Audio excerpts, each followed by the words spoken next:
بسم اللہ الرحمن الرحیم اللہم صلی علی محمد وعلی آل محمد وبارک وسلم۔ کیسے ہیں آپ سب لوگ؟ امید کرتی ہوں کہ آپ سب ٹھیک ہوں گے، ایمان کی حالت میں ہوں گے۔ اللہ تعالیٰ آپ کو دین دنیا کی بھلائی عطا کرے، اللہ تعالیٰ آپ کو ناگہانی آفتوں، پریشانیوں، مصیبتوں سے بچائے۔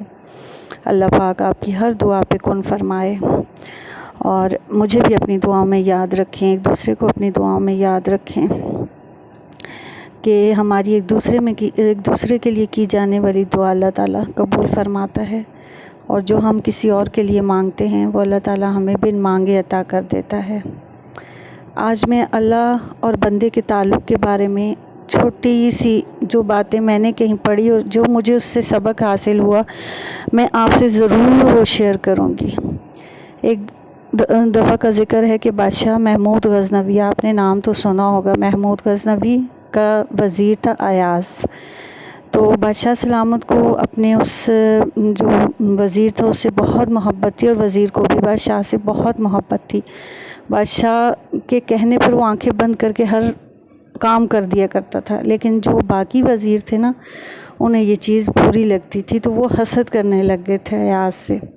تو جب یہ چیز بادشاہ سلامت نے محسوس کی تو بادشاہ سلامت نے اعلان کیا، سب وزیروں کو اکٹھا کیا اور کچھ موتی نہر میں پھینک دیے، اور کہا کہ جاؤ اور یہ موتی نکال کے لاؤ، لیکن کوئی بھی گیلا نہ ہو، نہ خود گیلا ہو نہ اس کے کپڑے گیلے ہوں۔ تو جب وزیروں نے یہ بات دیکھی تو سب نے ایک ہی عذر پیش کیا کہ بادشاہ سلامت، یہ کیسے ہو سکتا ہے کہ تالاب میں اتریں اور گیلے نہ ہوں؟ سب بیٹھ گئے، عذر پیش کر کے بیٹھ گئے۔ اب ایاز کی باری آئی۔ ایاز نے تالاب میں چھلانگ لگائی اور موتی نکال کے بادشاہ کے ہاتھ میں رکھ دیے۔ تو بادشاہ سلامت نے کہا کہ ایاز، میں نے تمہیں کہا تھا نا کہ تمہارا جسم اور کپڑے گیلے نہیں ہونے چاہیے۔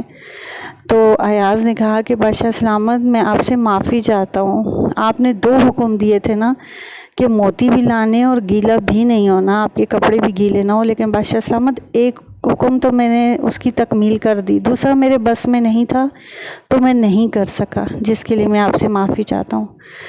تو میرے سننے والوں، اگر اللہ کا ہمارا رشتہ ایسا ہے نا کہ ہم اللہ تعالیٰ کے حکم بے شمار ہیں، ہم کوشش تو کر سکتے ہیں نا، کوشش تو کر سکتے ہیں کہ کچھ بھی تو عمل پہلے تو سب پہ کرنا ہے، سب پہ نہیں ہو رہا، کچھ پہ عمل کرنا تو شروع کر سکتے ہیں نا، اللہ تعالیٰ کی بتا، کیونکہ شیطان نے کہا تھا نا کہ اے اللہ، میں تیرے بندوں کو بھڑکاتا رہوں گا۔ وہ ہم نماز کے لیے اٹھنے لگتے ہیں تو ہمیں 100 باتیں یاد آتی ہیں، 100 سستیاں قائلیاں آ جاتی ہیں، لیکن ہمیں کرنا ہے، شیطان سے ہمیں جیتنا ہے۔ تو اللہ تعالیٰ ہمیں یہ توفیق دے۔ ایک اور بادشاہ سلامت کا قصہ آپ کو سناتی ہوں۔ اس بادشاہ نے اعلان کیا کہ کل صبح سلطنت کا دروازہ کھولا جائے گا، تو جو سب سے پہلے آ کر جس چیز پہ بھی ہاتھ رکھے گا وہ چیز اس کی ہو جائے گی۔ اب بندوں کو رات کو خوشی کے مارے نیند نہ آئے، کوئی کہے کہ میں تو سونا لوں گا، کوئی چاندی، کوئی زیورات، کوئی کیا، کوئی گھوڑے، کوئی اونٹ، مطلب ہر بندے نے اپنی اپنی چیز رات کو سوچ لی۔ جب صبح سلطنت کا دروازہ کھلا تو سب بھاگم دوڑ میں لگ گئے، کوئی کس چیز پہ ہاتھ رکھ رہا ہے، کوئی، اور جیسے جیسے وہ رکھتے جا رہے ہیں وہ چیز ان کی ہوتی جا رہی ہے۔ اب بادشاہ سلامت چپ خاموشی سے وہ منظر دیکھ رہے ہیں۔ اس گہما گہمی میں اور بھاگم دوڑ میں ایک بندہ آرام سے چل کے آتا ہے اور بادشاہ سلامت کو پہ ہاتھ رکھ دیتا ہے، تو بادشاہ سلامت کے بقول وہ چیز اس کی ہو جائے گی، تو بادشاہ سلامت اس کے ہو جاتے ہیں۔ جب بادشاہ اس کا ہو گیا تو سمجھے پوری سلطنت ہی اس بندے کی ہو گئی نا۔ تو اللہ ہمارا بادشاہ ہے، اللہ روز صبح اٹھ کے یہ دنیا سجا دیتا ہے کہ اس میں سے جو چاہیے لے لو، وہ تو سجا دیتا ہے، اور ہم بھی پاگلوں کی طرح نکل جاتے ہیں، روزی، ترقی، فیم، ہر چیز کے پیچھے بھاگ دوڑ، یہ کرتے ہیں وہ کرتے ہیں، لیکن جس پہ ہاتھ رکھنا ہے، جس کو اپنا بنانا ہے، ہم اسے اپنا نہیں بناتے۔ ہم اللہ کی ذات کو پالیں تو یقین مانے کہ جب اللہ کی ذات کو پالیں گے نا تو دنیا کی ہر چیز ہماری ہو جائے گی۔ تو جیسے اس بندے نے کوئی بھاگم دوڑ نہیں کی، کچھ نہیں کیا، وہ خاموشی سے آ کے اس نے اللہ تعالیٰ وہ بادشاہ پہ ہاتھ رکھ دیا، بادشاہ اس کا ہو گیا۔ ایسے ہی اگر ہم اللہ تعالیٰ کے بن جائیں، صبح اٹھتے ہی پہلی یہ ہے کہ نماز فجر ادا کریں، اس کے بعد اپنے معاملات اللہ تعالیٰ کے سپرد کر دیں، اللہ تعالیٰ کو پالیں تو میں نہیں سمجھتی کہ جب ہم اللہ کے ہو جائیں گے تو یہ سمجھیں کہ ساری دنیا ہماری ہو جائے گی۔ دین پہ چلیں گے نا تو دنیا ہمیں خود بخود مل جائے گی، اگر ہم دنیا کے پیچھے بھاگیں گے نا تو دنیا تو نہیں ملنی۔ یہ 4 دن کی زندگی ہے، دین بھی ہاتھ سے نکل جائے گا، اور دین نکل گیا تو سمجھیں آخرت بھی ہمارے ہاتھ سے چلی جائے گی۔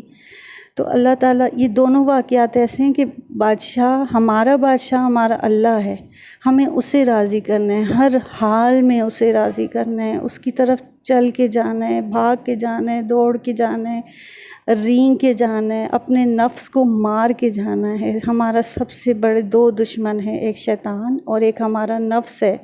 رمضان میں شیطان تو قید تھا، لیکن ہمارے نفس نے بھی ہمیں تھوڑا نہیں بھڑکایا۔ بہت سے آپ نے محسوس کیا ہوگا کہ وہ چیزیں جو ہم عام دنوں میں کرتے تھے ہم وہ کر رہے تھے، لیکن شیطان تو نہیں تھا نا، لیکن ہمارا نفس تھا نا۔ ہم نے اس نفس کو مارنا ہے، جو چیز ہمارا نفس کہے کہ یہ کرنا ہے ہم نے وہ نہیں کرنا۔ اگر ہم یہ 2 واقعات سے اگر کچھ سیکھ جاتے ہیں تو ہماری زندگی بدل جائے گی۔ تو اللہ تعالیٰ توفیق دے، مجھے بھی دے، آپ کو بھی دے کہ ہم اپنے بادشاہ اپنے اللہ کو پالیں۔ ہم نے اللہ کو پا لیا تو دلی سکون، دلی اطمینان سب کچھ ہم پا لیں گے۔ بس یہی اللہ پاک سے دعا ہے کہ یا اللہ ہمیں اپنا قرب عطا کر، اپنے نبی کا قرب عطا کر، یا اللہ اس دنیا کی محبت ہمارے دل سے نکال دے۔